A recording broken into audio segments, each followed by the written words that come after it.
தனது எண்ணத்தால், உணர்வுகளால், எழுத்தால், கனல் தெரிக்கும் உரைகளால், சிறை கோட்டங்களிலே ஏகிய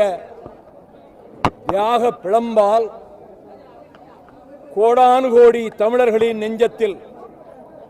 இந்த புவனமெங்கும் நிறைந்திருக்கக்கூடிய தமிழ் பெருமக்களினுடைய இதயங்களில் நீக்கமர நிரந்தரமாக கொலுவீற்றிருக்கும் முத்தமிழ் அறிஞர் டாக்டர் கலைஞர் அவர்களின் 7வது நினைவு நாள் ஆகிய இந்த ஆகஸ்ட் 7ஆம் நாள் அவரை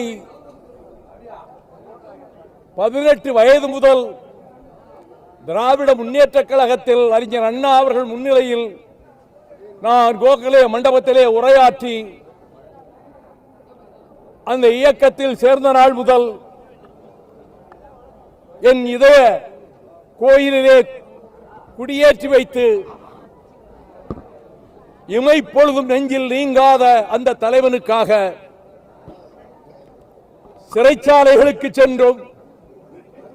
ஆயிரக்கணக்கான மேடைகளிலே பேசியும்